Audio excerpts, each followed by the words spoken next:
ეს არ არის გადაცემა ყველა მნიშვნელოვან საკითხზე. ეს არ არის გადაცემა ყველა მოვლენასა თუ ფაქტზე. ეს არის გადაცემა ერთზე. კვირის ერთ მთავარ საკითხზე. ერთ მოვლენაზე. ერთ ფაქტზე. მაგრამ ორ მხრივად. ორ წყაროსთან გადამოწმებით. ორი ინტერვიუს სახით. ჩვენ თქვენთან მოგვაქვს განსხვავებული აზრი. მიგესალმებით რადიო თბილისის მსმენელს, ტელეკომპანია კავკასიის მაყურებელს, რეგიონული ტელეკომპანიების ფართო აუდიტორიას, მათთვის კვლავ ეთერში დაბრუნდა გიორგი მგალაძის და ნათია კუბრაშვილის განსხვავებული აზრი. დღევანდელი გადაცემისთვის ჩვენ ვიფიქრეთ, რომ გვემსჯელა ჩვენს წყაროებთან ერთად იმაზე, თუ რატომ არის ესეთი კატასტროფული დაშორება ინვესტიციების კუთხით თბილისსა და რეგიონებს შორის. სტატისტიკის ეროვნული სამმართველოს მონაცემებით 2017 წელს შემოსული ინვესტიციების 85% კვლავ თბილისზე მოდის და ცხადია, დანარჩენი პროცენტები ნაწილდება სხვა ქალაქებზე და რეგიონებზე საქართველოში. ჩვენ ვესაუბრეთ ეკონომიკის ექსპერტ გიორგი პაპავას და ასევე ვესაუბრეთ რეგიონული განვითარების სამინისტროს ადმინისტრაციის უფროს ნათია სულავას. ეს ინტერვიუები გელოდებათ გადაცემის მეორე ნაწილში. პირველ ნაწილში ისევ მიმოხილვას ვუბრუნდებით. მოგესალმებით, ნათია გასული კვირის მსგავსად სტიქია შეაწუხა საქართველოს რეგიონები, თუ წინა კვირაში საუბრობდით აღმოსავლეთ საქართველოში და კახეთში მოსახლეობისთვის მიყენებულ ზარალზე. ამჟამად დასავლეთ საქართველოს მიაყენა ზარალი სტიქიამ. განსაკუთრებით წალენჯიხის მუნიციპალიტეტი დააზარალა, დატბორილია საცხოვრებელი სახლის პირველი სართულები და საავტომობილო გზები, დახოცილია ფრინველი, მაგალითად სოფელ ქარაღალში მეწყერის ჩამოწოლის შედეგად 15 ოჯახი გარე სამყაროს მოწყდა. მძიმე მდგომარეობა იყო წალენჯიხის სხვა სოფლებში, ადგილობრივების თქმით დახოცილია შინაური ფრინველი, დატბორილია ეზოები, მდინარე ხობის ადიდების შედეგად მრავალსართულიანი სახლების სეზოები და სავარგულების დაიტბორა. უხმანალექმა რიონში წყლის დონე განსაკუთრებით გაზარდა, რამაც გამოიწვია ალბათ ეს ყველაფერი. ერთ-ერთი მთავარი პრობლემა რაც არის, რომ არ მუშაობს გამართულად ჰიდროკვანძი, რომლის მეშვეობითაც ხდება წყლის დონის რეგულირება. განუცხადეს ადგილობრივ ჟურნალისტებს, რომ ფოთის და ხობის დატბორვის საშიშროება ამჟამად არ არსებობს. ადგილობრივი ხელისუფლების წარმომადგენლების თქმით, ფოთის ტელევიზიის მეცხრე არხის ჟურნალისტების ცნობით კი პრობლემას ართულებს ის, რომ ჰიდროკვანძის მომსახურე სამსახური არის გაუქმებული, თვითონ ნაგებობა კი მათი ინფორმაციით არც ფოთის და არც ხობის ადგილობრივი თვითმმართველობის ბალანსი არ არის და მისი სარეაბილიტაციო სამუშაოები ვერ ხერხდება, რის გამოც ყოველი წყალდიდობის დროს მოსახლეობას საფრთხე ემუქრება. გიორგი, დღეს დავწმუნდი, რამდენად სწორია ჩვენი გადაწყვეტილება, რომ მიმოვიხილოთ სწორედ რეგიონული ამბები, იმიტომ რომ მეც კი ყურადღების მიღმა დამრჩებოდა და ვერც კი გავიგებდი, რომ სკვერს, რომელშიც გავიზარდე, ემუქრება საფრთხე, სადაც კვლავ დიდი მშენებლობები შეიძლება მივიღოთ. საქმე ეხება ქუთაის ბუხაიძეს ქუჩასთან არსებულ სკვერს, სადაც მერიამ გასცა, როგორც ოპოზიცია ამბობს, უკანონოდ გასცა ნებართვა ახალი მშენებლობებისთვის, ჩაანაცვლა ეგრეთ წოდებულად ტერიტორია ბიზნესმენისთვის 800-მდე მოქალაქე იყო, ვინც ქუთაისში აი ამ გადაწყვეტილებას აპროტესტებდა. როგორც ჩანს, მათი განცხადებებით ისინი არ იყვნენ ინფორმირებული და საერთოდ ეს გადაწყვეტილება მათგან დახურვად იქნა მიღებული. ეს ზოგადად ისეთი ტერიტორია, სადაც მაღალსართულიანი ნაგებობებია და ნაკლებად არის სკვერები, შესაბამისად, რა თქმა უნდა, ეს პრობლემა მოსახლეობას აქვს, რომ სკვერი შენარჩუნდეს.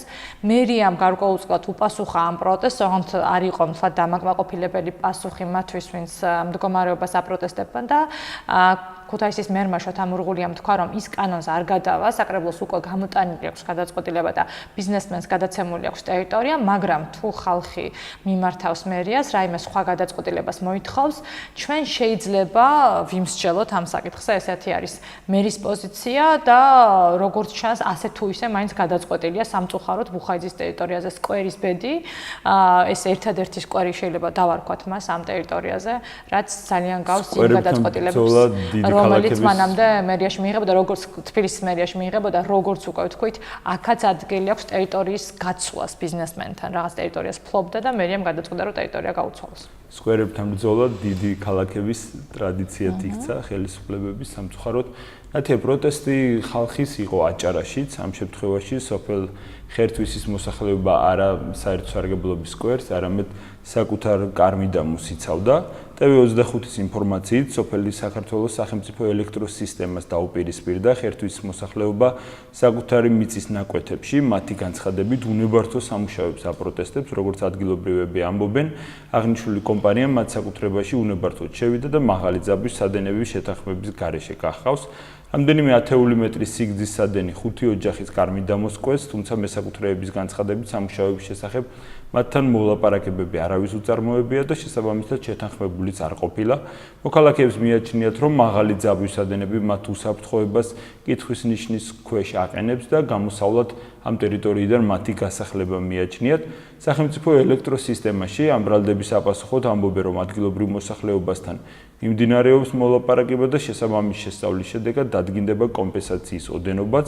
ჟურნალისტის კითხვაზე, რამდენად მართებულია მოლაპარაკებების დასრულებამდე სამუშაოების დაწყება, კომპანიის საზოგადოებასთან ურთიერთობის სამსახურში ამბობენ, რომ ელექტროსისტემა ყველა პროექტს კანონის დაცვით ახორციელებს და არც ეს შემთხვევაა გამონაკლისი.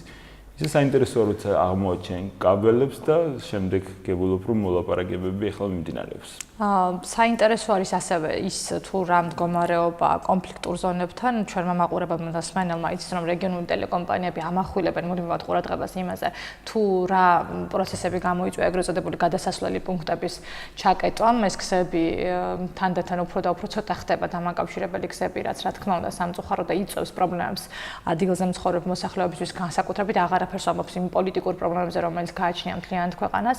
ამიტომ რა თქმა უნდა მნიშვნელოვანი არის საერთაშორისო საზოგადოების ყურადღების გამახვილება.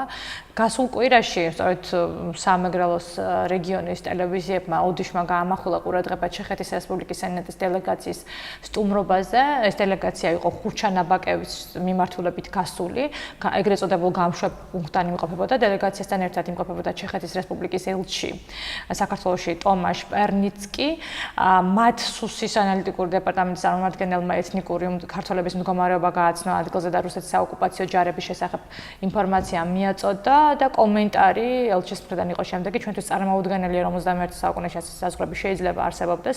ჩეხეთი ერთმნიშვნელოვნად უჭერს მხარს საქართველოს ტერიტორიულ მთლიანობას, ესეთი ტიპის მხარდაჭერები არაღიარების პოლიტიკასთან ერთად, რა თქმა უნდა, არის მნიშვნელოვანი და ჩვენი ტელევიზიებიც ამაზე ამახვილებენ ყურადღებას.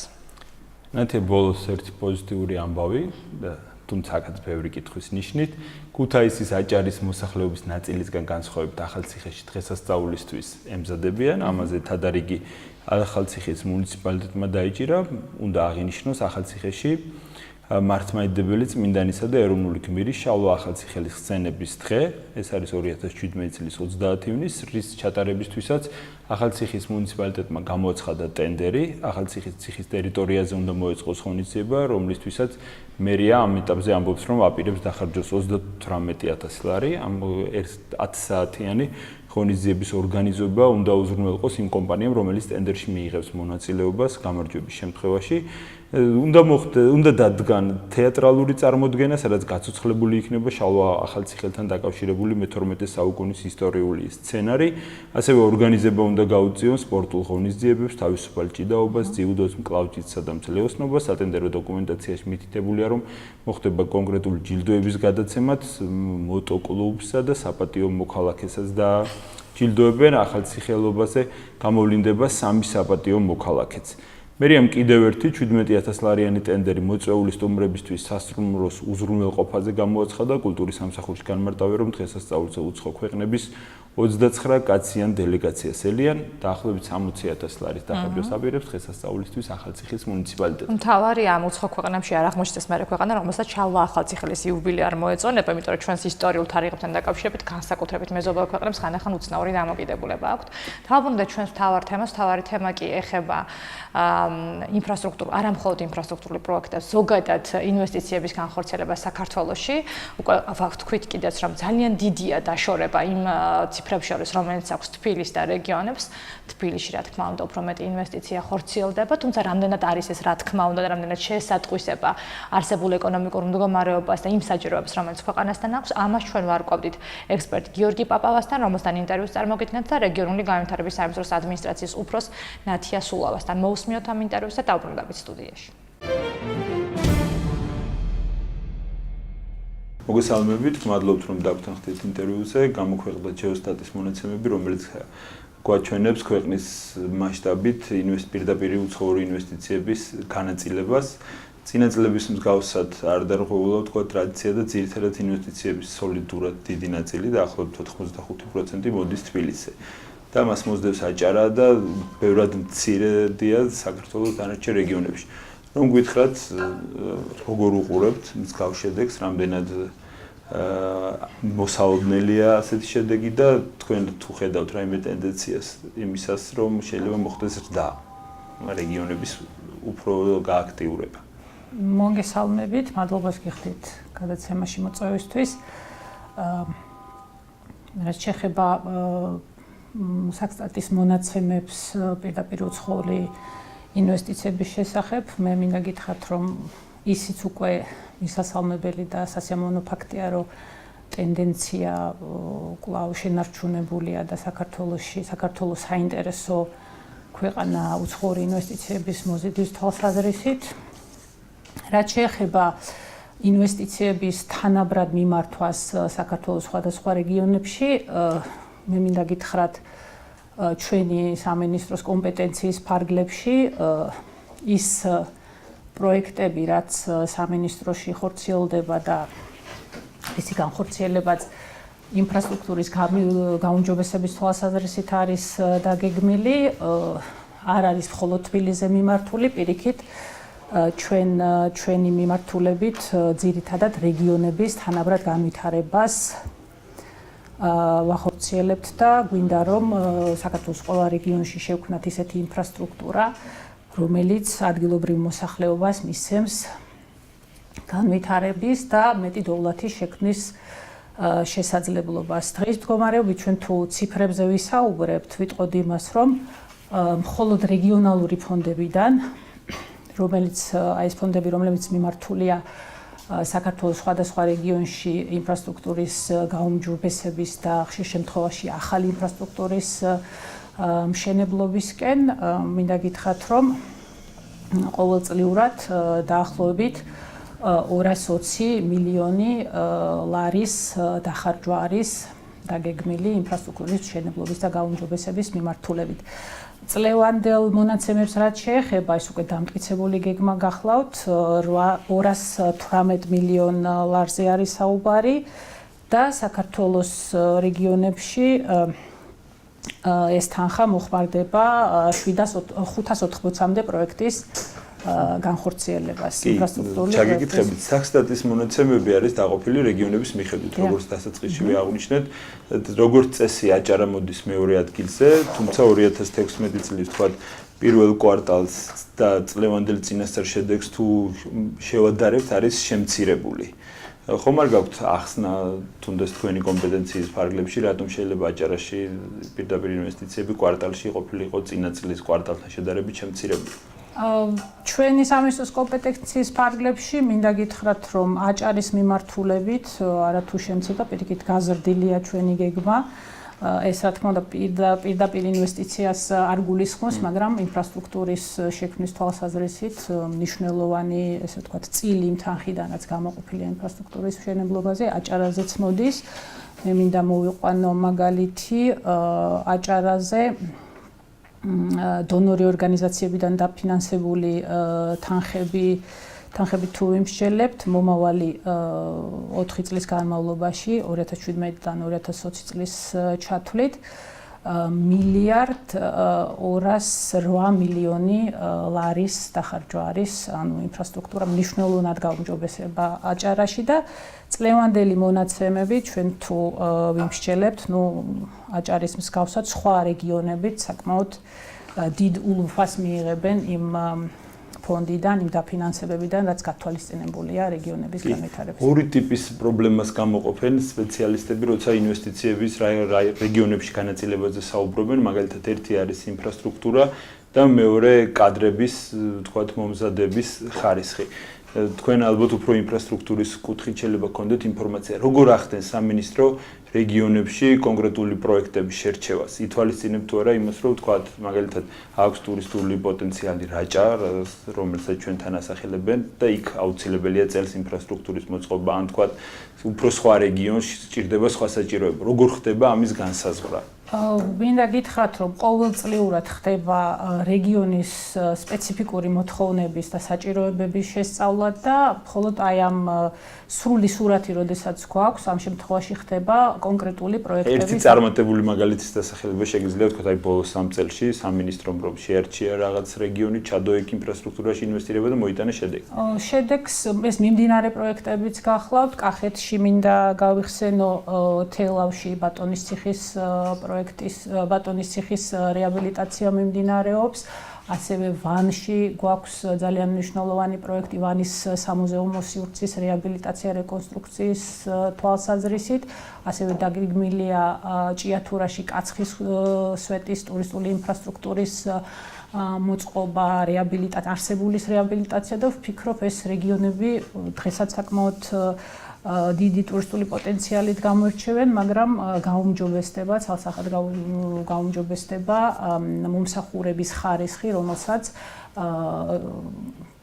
მთავრობის ხელშეწყობით და ეს ხარისხი აისახება იმ სერვისებზე, რომელსაც ტურისტული ინფრასტრუქტურა მიაწვდის ტურისტ და დამთვალიერებელს. ანუ ჩვენ ვფიქრობთ, რომ ეს არ არის წარმატება თვითონ სამუზეუმე და ტურისტული, ესე ვთქვათ, ადგილების, ტურისტული თვალსაზრისით მნიშვნელოვანი ადგილების არსებობა უკვე დიდ პოტენციალს ნიშნავს რეგიონის განვითარებისათვის და ჩვენ აუცილებლად უნდა შევუწყოთ ამ ადგილებს, ტურისტული თვალსაზრისით მიმზიდველ ადგილების განვითარებას ხელი და ამას ვაკეთებთ ყოველწლიურად ჩვენ იდენტიფიცირებას ვუკეთებთ ესეთ ლოკაციებს და შემდეგ უკვე ხდება პროექტის მომზადება და ამას მთავრობის, ესე ვთქვათ, საბიუჯეტო სახსრებითაც ვაფინანსებთ და ასევე დახმარებას ვიღებთ, ფინანსურ დახმარებას ვიღებთ საერთაშორისო საფინანსო ინსტიტუტებიდან. კი, მეორე არის სფეროების მიხედვით შემოსული ინვესტიციების განაწილება. არის თქვათ სფერო მიმართულება, რომელშიც რაღაც კონკრეტული გეგმა გვაქვს, რაც უფრო მეტ ინვესტიციას მოიტანს. აი მაგალითად, ძირითადი მონაცემი არის ისე, რომ თქვათ ტრანსპორტში და კავშირგაბმულობაში მოდის ყველაზე მეტი, მშენებლობა არის ამ პირველი 4 თვეულის ბოლოში და დანარჩენ სექტორებში მოდის 11% მთლიანი შემოსული. თუ არის რაღაც სფეროები, ვიცი რომ სოფლის მეურნეობა თქვენ არ გეხებათ, თუნდაც, მაგრამ არის რაღაც სფეროები, რომელშიც ვფიქრობთ, რომ უფრო მეტი პოტენციალი გვაქვს მისაზიდად და ამისთვის რამეს აკეთებს კონკრეტულ სამინისტრო? იცით, არის გამართული და თანამედროვე სტანდარტების მქონე ინფრასტრუქტურის შექმნა, ეს უკვე წამახალისებელი ფაქტორია იმისათვის, რომ უცხოური ინვესტიციები იქნას მოზიდული. ძირითადად, რა თქმა უნდა, ჩვენი სამინისტროს პროფილი თუ განვაგრძობთ საუბარს, რა თქმა უნდა, საგზაო ინფრასტრუქტურის მოწყობა ძალიან მნიშვნელოვანია და თქვენ მოგიხსენებათ, რომ მომდევნო 4 წლის განმავლობაში დაახლოებით 1000 კილომეტრი საგზაო ინფრასტრუქტურის მშენებლობა, მოწესრიგება არის დაგეგმილი, აქედან 350 კილომეტრი იქნება ავტობანი, ხოლო დანარჩენი 650 შიდა სახელმწიფოებრივი მნიშვნელობის მქონე გზები და ამ შემთხვევაში მე მინდა გითხრათ, დღევანდელ პირობებშიც, როცა უკვე ძალიან დიდი სამუშაოები არის ჩატარებული საგზაო ინფრასტრუქტურის მოწყობაზე, მაინც რთულია ჯერ კიდევ საქართველოს რეგიონების ერთმანეთთან იოლად ტრანსპორტირების თვალსაზრისით დაკავშირება და სწორედ ის რომ მოწესრიგდება და უსაფრთხო გახდება ჩვენი საგზაო ინფრასტრუქტურა, ეს თავისთავად კიდევ დამატებითი წამახალისებელი ფაქტორი იქნება იმისათვის, რომ მოვიზიდოთ ინვესტიციები და ასევე არა მარტო საგზაო ინფრასტრუქტურა, მოგეხსენებათ, რაოდენ დიდი პრობლემაა საქართველოში წყალმომარაგების სისტემის გამართული წყალმომარაგების სისტემის არარსებობა და ძალიან ბევრ ქალაქში საკმაოდ მნიშვნელოვან ქალაქებში ესეთი ინფრასტრუქტურა დღეს არ არის ასევე გაუმართავია და ხშირ შემთხვევაში საერთოდ არ არსებობს წყალარინების ეგრეთ წოდებული საკანალიზაციო სისტემები და ამ მიმართულებით მნიშვნელოვანი პროექტების განხორციელება არის დაგეგმილი. ეს მხოლოდ გეგმა არ არის, ყველა ამ პროექტს დაფინანსება უკვე დამტკიცებული და მიღებული აქვს და მხოლოდ ჩვენ დროის ფაქტორი არის უკვე გამოცხადდება შესაბამისად.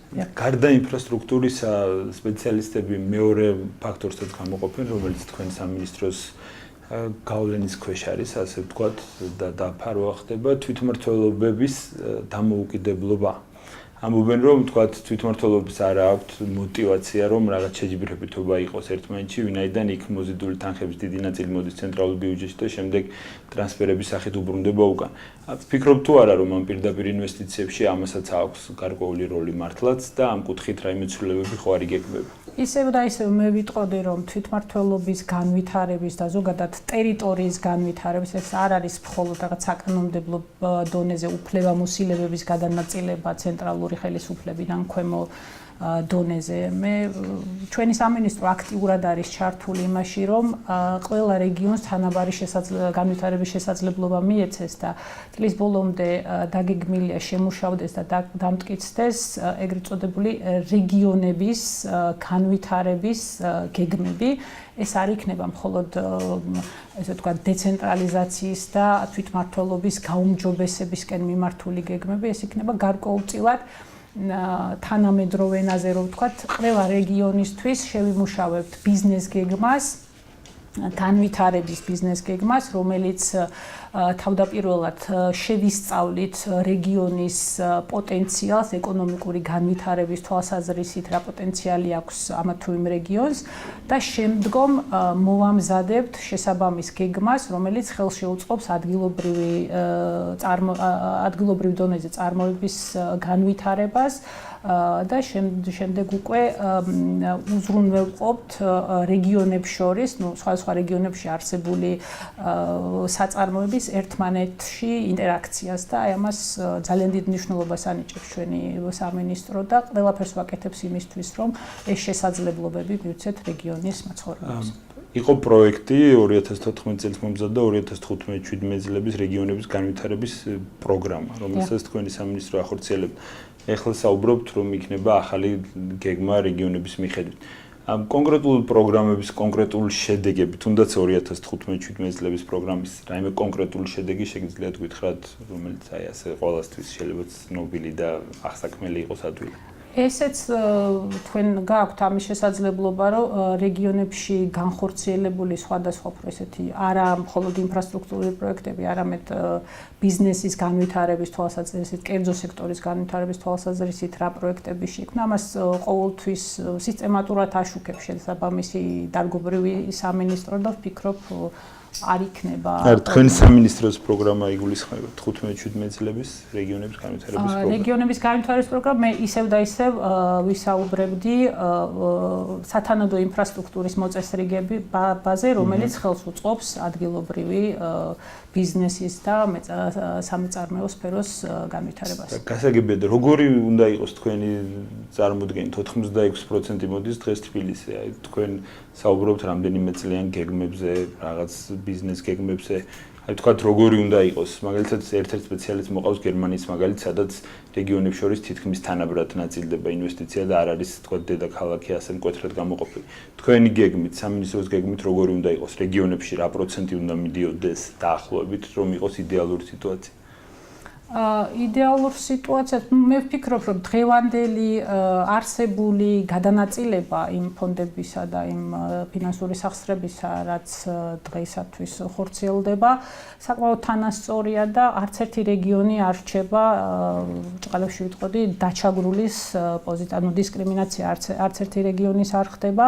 ჩვენ ისევ და ისევ ვიმეორებთ, რომ ყველაფერს ვაკეთებთ იმისთვის, რომ თითოეულ რეგიონს თავისი სპეციფიკიდან და შესაძლებლობიდან გამომდინარე მივცეთ საშუალება განვითარების და იქ მაცხოვრებელ მოსახლეობას მივცეთ გავუჩინოთ სურვილი ცხოვრების ადგილზე გაგრძელებისა და შემდგომ უკვე ბიზნესის განვითარების და სხვა ადამიანების დასაქმების. ანუ ამის შესაძლებლობის გაჩენა არის ჩვენი უმთავრესი პრიორიტეტი. მოგესალმებით, მადლობა, რომ დრო გამონახეთ ჩვენთან სასაუბროდ. ჩვენს მაყურებელს და მსმენელს შევახსენებთ, რომ საუბრობთ ექსპერტ გიორგი პაპალასთან და საუბრობთ საინვესტიციო დაშორებაზე თბილისსა და რეგიონებს შორის, პრინციპში ზოგადად ეკონომიკურ დაშორებაზე. სტატისტიკის ეროვნული დეპარტამენტიც ეხლა 2017 წლის მონაცემებით გვაჩვენებს, რომ დაახლოებით 80%-ზე მეტი ინვესტიციების მოდის კვლავ თბილისზე, შემდეგ მეორე პოზიციაზე აჭარა, დანარჩენი ძალიან მცირე პროცენტები ნაწილდება სხვა რეგიონებზე. მინდა გავაანალიზოთ დასაწყისში, რატომ ხდება ასე? დიახ, ჩვენ მაგალითად თლიანი შიდა პროდუქტს შევხედავთ, ბოლოს ეს რეგიონალური დაყოფა სტატისტიკის გვერდზე 2015 წლის არის, სადაც თბილისზე მოდის დაახლოებით 50% უხეშად რო თქვათ, ცოტა ნაკლებიც კი შექმნილი თლიანი შიდა პროდუქტის. უბრალოდ თბილისში განვითარებულია ისეთი დარგები, რომელიცშიც შედარებით მეტი ინვესტიციები ხორციელდება, რასაც ჩვენ ხედავთ 2017 წელს. იმიტომ რომ მაგალითად სოფლად თუ ძირითადად თქვათ, სოფლის მეურნეობაა განვითარებული, თბილისში ეს არ აქვს. სოფლის მეურნეობაში ვხედავთ, რომ რეალურად პირდაპირ უცხოური ინვესტიციები არ ხორციელდება. შესაბამისად, ანუ სოფლად უბრალოდ რეგიონებში უფრო არის განვითარებული ისეთი დარგები, სადაც პირდაპირ უცხოური ინვესტიციები დიდი მოცულობით არიდება, ხოლო თბილისში იგივე თქვა თუ შეხედავთ უძრავი ქონება, ერთადად თბილისში ვითარდება და აჭარა ახსენეთ თქვენს და სოფლის მეურნეობა სამწუხაროდ არ არის თქვათ დიდი წილი მთლიანი შიდა პროდუქტის მოცულობის ზოგადად. თუმცა ძალიან საინტერესო იყო ის, რომ თბილისი არ არის იმ პროცენტებით მთლიანი შიდა პროდუქტის შემქმნელი, რა ინვესტიციას ან ეკონომიკური ბრუნვაც ჩანს ამ რეგიონზე. გარდა თქვათ აი ესეთი ცოტა უცნაური დისპროპორციისა, რა მიზეზები აქვს ამას თქვათ, რატომ ხდება ისე, რომ ინვესტორები გასაგებია სახეობები ახსენეთ, ტრანსპორტი, თქვათ, არის ჰესების მშენებლობა ძალიან მიმზიდველი ინვესტორებისთვის, სამშენებლო ბიზნესი და აგრეთვე სასტუმრო ბიზნესი, რაც ცხადია აჭარას და თბილისს უფრო გამოარჩევს, მაგრამ სხვა კიდევ რა ფაქტორები არის და მიზეზები, ბატონო გიორგი? დიახ, ანუ ის რომ მაგალითად ეხლა თქვა 2017 წლის პირველი კვარტალის ან თუნდაც შარშანდელი მონაცემები რო ავიღოთ და თბილისში შედარებით დიდი წილი მოვიდეს თქვა პირდაპირ უცხოურ ინვესტიციებზე, ამის განზოგადება ყოველთვის ესე იქნება, რა თქმა უნდა, ანუ წესით თლიანი შიდა პროდუქტის გარკვეულწილად პროპორციულად უნდა მოდიოდეს ასევე პირდაპირ უცხოური ინვესტიციებიც, მაგრამ იქნება პერიოდები, როდესაც რეალურად ერთი დარგი, მიუხედავად იმისა, რომ შეიძლება პროდუქტიული და აწარმოებს რაღაცას, მასში არ მოდის პირდაპირ უცხოური ინვესტიციები, ამ დროს რაღაც სხვა დარგები ვითარდება სხვა ადგილებში, ასე ვთქვათ. და ეს არის მე მგონი ახლა მაგალითად ჩვენ გვაქვს ასე ვთქვათ სასტუმროების ბუმი, ეგრეთ წოდებული რაღაც ძალიან ბევრი სასტუმრო შენდება თბილისში და ასევე აჭარაში, ეს შეიძლება იყოს ნაწილობრივ ამის გასასრულებელი, მაგრამ თვითონ ის რომ რეგიონები არ არის პირდაპირ უცხოური ინვესტიციებისთვის დიდად მიმზიდველი, ამის თავარი ახსნელი ალბათ იქნება ორი რაღაცა, რაშიც რეგიონები თბილისთან შედარებით მოიკოჭლებენ, ეს არის განუვითარებელი ინფრასტრუქტურა და ეს არის ალბათ არც თბილისში გვაქვს ძალიან სახარბიელო მდგომარეობა, მაგრამ კადრების განათლების და მათი უნარების შედარებით დაბალი დონე რეგიონებში, იგივე თბილისთან შედარებით და თბილისშიც კი ეს ერთ-ერთ მნიშვნელოვან გამოწვევად ითვლება, როდესაც უცხოელ ინვესტორებთან გვაქვს საუბარი, ანუ ისინი უცხოელ ინვესტორებს არ მოსწონთ დიდად ჩვენი ინფრასტრუქტურა და ასევე არ მოსწონთ დიდად ის ცოდნა, ასე ვთქვათ, და პრაქტიკული უნარები, რაც ჩვენ სამუშაო ძალას აქვს და ეს ალბათ გაცილებით უფრო მეტად შეგვიძლია ვიხსნოთ რეგიონებში. პრინციპში ერთიც და მეორეც მაინც მოდის ხელისუფლების ამოცანად, როგორც ინფრასტრუქტურის მოწესრიგება, რომ გრძელვადიან პერსპექტივაში მაინც ეს დაცილება თბილისის და რეგიონებს შორის აღმოფხვრას და მეორეს მხრივ განათლების საკითხები ჩვენ ახლახანს გვქონდა პროგრამა განათლების პრობლემებზე, იმაზე რომ ძალიან დიდია სხვაობა განათლების დონეს შორის თბილისსა და რეგიონებს შორის, ანუ გაცილებით უფრო სამწუხაროდ სასკოლო განათლების კუთხით გაცილებით უფრო დაბალ დონეს აჩვენებენ თბილისს. აი ყველაფერი ეს რას აჩვენებს, რომ ხელისუფლებები პრინციპში, იმიტომ რომ ეს არ არის ბოლო ტენდენცია ესეთ დაშორება ინვესტიციებს და ზოგადად განათლებას შორის. გრძელვადიან პერსპექტივაში ამ პრობლემის მოგვარებაზე არ ზრუნავენ, თქვათ, იყო რაიმე გეგმები, თქვენ ხედავთ პროცესებს, რომ ხელისუფლებები მსჯელობენ ამაზე ადგილობრივი ცენტრალური წინა მოქმედი და ცდილობენ ამ პრობლემის მოგვარებას. ხედავთ ამგვარი ტიპის ნაბიჯებს? მსჯელობებს ნამდვილად ხედავთ, მაგრამ ისიც ცალსახად ჩანს, რომ რაღაც მნიშვნელოვანი წინ გადადგმული ნაბიჯები იგივე თქვა განათლების კუთხით არ აქვს. ამის ახსნა შეიძლება იყოს მით უმეტეს რეგიონების შემთხვევაში ჩემი აზრით ძალიან მარტივი. საქმე იმაშია, რომ ყველა ხელისუფლება ცდილობს, ანუ მას აქვს ორი მიზანი. ერთი ხალხი ყავდეს შედარებით ბედნიერი, რაღაც განავითაროს და ამავდროულად ის დარჩეს შეინარჩუნოს მან ხელისუფლება. ეს საქართველოში ესეა, ნებისმიერ ქვეყანაში ესეა. უბრალოდ შეიძლება იცვლებოდეს, ასე ვთქვათ, ის წონა, რასაც ისინი ანიჭებენ ერთის მხრივ თავიანთ კეთილდღეობას ხალხის კეთილდღეობასთან შედარებით და ჩვენ ხედავთ, რომ ყველა ხელისუფლება საქართველოში განსაკუთრებით რეგიონებში ცდილობს იმ მომენტში ამყოფოს ადამიანები ბედნიერი. ანუ იმ მომენტში რაღაც იქნება ეს პროგრამები სოფლის მეურნეობაში, სოციალური დახმარებით თუ ასე შემდეგ, ყოველთვის ისინი ცდილობენ იმ მომენტის მოთხოვნილებები, მოკლევადიანი მოთხოვნილებები დააკმაყოფილონ, იმიტომ რომ გრძელვადიანი მაგალითად რაღაც ტკივნეული რეფორმა განათლების სისტემაში პირიქით რაღაც პერიოდში შეიძლება ხმებიც კი დააკარგინოს და ხარდაჭერა მოსახლეობისგან თუმეტეს რეგიონებში თუ საუბრობთ. ანუ ჩვენ ხედავთ რეალურად რომ დიდი ანუ ხელისუფლება ძალიან დიდ ენერგიას ხარჯავს იმაში რომ რაც შეიძლება მეტი ხარდამჭერი ყავდეს, მაგრამ ამასთან შედარებით ძალიან ცოტა ის დანახარჯები, რაც უფრო გრძელვადიან განვითარებაზე მოდის.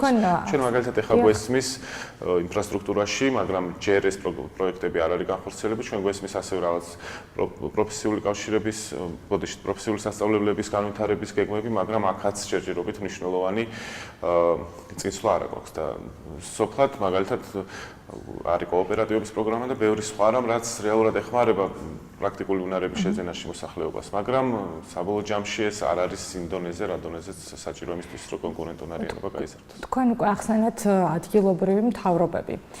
მათი როლი, თქვათ, რამდენად მნიშვნელოვანია თუნდაც ინვესტიციები, აღარაფერს ამბობ ინფრასტრუქტურული და საგანმანათლებლო პროგრამების განხორციელების კუთხით, ინვესტორებთან მუშაობის კუთხით და თუნდაც აი ესეთი მდგომარეობა გქონდეს, თქვათ, ნაკლები ცოტა მოუწესრიგებელი ინფრასტრუქტურა და არც თუ ისე კარგი კვალიფიკაციის კადრები, რამდენად აქვთ მაინც მათ პოტენციალი, რომ უფრო მეტი ინვესტიცია მოიზრდონ, ვიდრე ისინი დღეს მდგომარეობით იზიდავენ?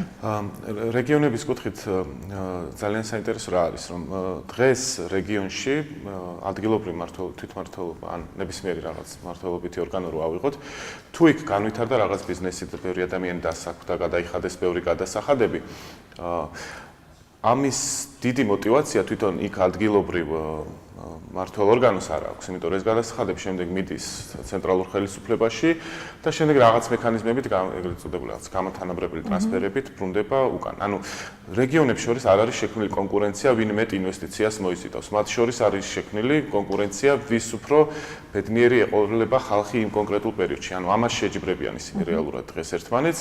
კი, ანუ რა თქმა უნდა, ნაწილობრივ რაღაც სხვა რაღაცებსაც აკეთებენ, მაგრამ მათ ბოლომდე მაგალითად რაღაც ბიზნესი თუ იქ დარეგისტრირდა, მათ გადასახადები გადაიხადეს, ამ თქონების გადასახადს და მიწის გადასახადს თუ შევეშოვი, დანარჩენი ყველაფერი მიდის. არც მატერიალური და ელექტორატული მოგება ამაში არ არის. არა, შეიძლება უკმაყოფილება გამოიწვიოს, რომ რაღაც უცხოელი ინვესტორი მოიზიდოს და შემდეგ იმან უხეშად რო თქვა, ჩამოგვითრია ეს რაღაცა დაგვისვა აქ მოსახლეობის მხრიდან, ესეთი შემთხვევები გვაქვს რეალურად, როცა ინვესტორები ჩამოდიან. ანუ თვითონ ადგილობრივ თვითმმართველობას ეს როგორც мотиваცია ამისი თითქმის არა აქვს და შესაბამისად ეს შეიძლება ნაწილობრივ იყოს განმაპირობებელი ზუსტად იმ დიდი სხვაობის. საბოლოო ჯამში მაინც მივდივართ საზოგადოების პრობლემასთანაც, რომელსაც არ ესმის, თქვათ, ადგილზე უცხოელი ინვესტორის ყოფნა და საწარმო შექმნა რამდენად მნიშვნელოვანია მისთვის. ეხლა თვითმმართველობის არჩევნები გვიახლოვდება და რამდენად ფიქრობთ თქვენ, რომ აი ამაზე აქცენტი მომგებიანი შეიძლება იყოს საერთოდ, ან პრინციპში თქვით, რომ ნაკლებად შეიძლება იყოს მომგებიანი ელექტორატის კუთხით, მაგრამ იქნებ საზოგადოებასთან მუშაობაც არის საჭირო, იმიტომ რომ რაღაც ერთგვარი ჩაკეტილი წრე გამოდის, სადაც საზოგადოებას ელექტორატს არ აინტერესებს ამგვარი ტიპის ნაბიჯების გადადგმა, თვითმმართველობებს არ აქვს мотиваცია, არაფერი კეთდება არსებითი ინფრასტრუქტურის მოწესრიგების კუთხით და მე გვაქვს ისეთი დაცილება, როგორც გვაქვს ინვესტიციებს შორის. მე არ ამგონია რომ ეს თვითონ თვითმმართველობის დონეზე არსებული პრობლემა იყოს. ეს მაინც გონია რომ ცენტრალური სისტემური პრობლემა. ყველაზე დიდი პრობლემა რა არის, რომ ის ადამიანები, ვინც ადგილობრივ თვითმმართველობებს მართავენ, არ არიან ბოლომდე იმ ხალხის არჩეულები, ვინც იქ არიან. ხო, ანუ მათ დანიშნის მომენტიც არის ძალიან დიდი საკუთრო და ეს ყოველთვის ესე იყო, რომ ცენტრალური ხელისუფლებიდან ვიღაცები უნიშნავდა. ამის მარტივი მაგალითი იყო, როდესაც რაღაც 8 ქალაქმა თუ 7-მათ თავი გაილიკვიდირა. ანუ როგორ შეიძლება მას ჩვენ ხვალ ვენდოთ, რომ ის რაიმე ფორმის ანუ თვითყოფნა არ უნდა და რაღაც თვითმმართველობას მით უმეტეს ვერ მოახერხებს, ხო? მაგრამ როგორც კი ამას ჭირდება ნება, რომ იქ რეალურად ისეთ პრობლემებზე იყოს და ისეთი ადამიანები მოდიოდნენ ხელისუფლებაში, რომელსაც აინტერესებთ არა მარტო ეთელღება, არამედ აქვს რაიმე გრძელვადიანი ხედვა და ეს გრძელვადიანი ხედვა ალბათ ვერ დაიწყება თვითმმართველობის დონეზე, ამის ნება უნდა გამოიხატოს ალბათ ცენტრალური ხელისუფლების, ცენტრალური პოლიტიკური პარტიები აქ თბილისს არ გულისხმობ, მაგრამ უბრალოდ ანუ ზევით უნდა გადაწყვიტოს ვიღაცამ და გამოხატოს. დრო გვეწურება. მოლოდინები როგორი გაქვთ? რაიმე უახლოეს თქვათ 5 წელიწადში, 4 წელიწადში შესაძლებელია რომ ეს დისპროპორცია, ესე დაცილება თბილისს და რეგიონებს შორის მცირედ მაინც შემცირდეს? რამე გეგმებს ხედავთ ამ კუთხით თქვენ, ან შესაძლებელ ნაბიჯებს, კონკრეტულ გეგმებს თქვათ. იგივე ხედავთ თვითმმართველობის გაერთიანების პროცესს, ხედავთ გარკვეულწილად საგადასახადო ცვლილებების თქვათ შესაძლებლობას თუ კონსტიტუციაში მუხლი ან ჩაიწერა ან ამბობდე, ხო? რაღაცა ტიპის გეგმები არსებობს. აი ამ გეგმების ფონზე თქვენ როგორ ხედავთ ეს დისპროპორცია მეტი იქნება თუ ნაკლები? დიახ, რაღაც შანსი გვაქვს რომ იმისი რომ ეს შემცირდეს, ეს შეიძლება ძირითადად ტურიზმიდან გამომდინარე თუ რაღაც მაინც განვითარდა ინფრასტრუქტურა, რაც ხა ჩვენ რეალურად მოვისმენთ გეგმა რომ დაახლოებით 10 მილიარდამდე ინფრასტრუქტურაში დახარჯვა უნდათ, რაც მნიშვნელოვანი დანახარჯები იქნებოდა. თუ ამას რაღაცნაირად გადავაბიჯებთ და თქვა განათლების მინისტრი რაღაც კონკრეტ ჯერჯერობით არ ვიცით მისი გეგმა როგორია, თქვა იგივე პროფესიული სასწავლებლები უნივერსიტეტების კუთხით, აქითაც თუ რაღაც ნაბიჯი, ამ მიმართულებითაც თუ რაღაც ნაბიჯებს გადავთქვათ, მაშინ ამის შანსი გვაქვს და ისე თავისი დინებით ეს არ მოხდება, ანუ ამას რაღაც კუთხით სახელმწიფო ჩარევა ჭირდება. რამდენად ეს სწორია ეს ჩარევა თუ არა ეს კიდევ ცალკე თემა, მაგრამ სახელმწიფომ თუ რაღაც დამატებითი мотиваცია არ გააჩინა სოფლად რეგიონებში, მაშინ ეს დისპროპორცია რა თქმა უნდა არ შემცირდება. და როდესაც დავამატებინდა, როდესაც არჩევნებზე საუბრობდით, ანუ ჩვენ ხედავთ რომ ანუ რეგიონებში ხელისუფლებას არ აქვს, ანუ მაგალითად რო ავიღოთ ეს გამანთანაბრებელი ტრანსფერები როგორ მუშაობს, რომ ზოგი რეგიონი არის შედარებით ღარიბი, ზოგი უფრო მდიდარი და ღარიბი ერთმანეთს უნაწილებენ. ამიტომ ერთის მხრივ ამ კონკურენციის გაჩენა კარგია, მაგრამ ყოველთვის ამის საპასუხოდ ამბობენ, რომ მაშინ იმ შედარებით ღარიბ რეგიონებში მის მიწოდებასაც ვეღარ მოახერხებთ, რასაც დღეს ვასწრით ამ რეგიონებს. და სწორედ ეგ არის გამოწვევა, რომ თუნდაც მოკლევადიანი რაღაც ტკივნეული იყოს კონკრეტული რეგიონისთვის რაიმე რეფორმა სჯობს, რომ ის გავატაროთ, ვიდრე და თქვენ როგორც თქვით ამ ჩაკეტილ წრეზე ვიაროთ უნდა. თქვენს საშუალება გქონდათ მოგესმინათ ორი განსხვავებული პოზიციისთვის. ნახოთ, საინტერესოა, როცა ხელისუფლება საუბრობს გეგმებზე, პროექტებზე, ინტერვიუს დროსაც ნახავდით, რომ იყო საუბარი, რომ 3 წლის წინ შემუშავდა გეგმა, ეხლაც მუშავდება ახალი გეგმები, ნახოთ, მაინც შედეგები ციფრებში ჯერჯერობით ისევ სავალალოა. პირველ ადგილზე როგორც ნათიამ არაერთხელ აღნიშნა არის თბილისი, რომელსაც დაახლოებით 78%-ით ჩამორჩება მეორე ადგილზე მყოფი აჭარა. რაც მგონია, რომ ძალიან დიდი დისბალანსია. ფიქრობ, რომ ეს კონტექსტი არსებითად გასათვალისწინებელია თვითმმართველობის არჩევნების დროს, რომ ხმა თქვენი თქვათ ხარდაჭერა იმ პოლიტიკურ ძალებს გამოუცხადონ, რომელიც უფრო მეტად იფიქრებენ ინვესტიციების გადანაწილებაზე მათ შორის და რამდენად იქნება ეს ასახული მათ პროგრამებში. ჩვენ არა ამ თემით, მაგრამ სხვა თემით ერთ კვირაში დაგებრუნდებით, დაგველოდეთ. გმადლობთ, რომ გვიყურებდით და გვისმენდით, ნახვამდის.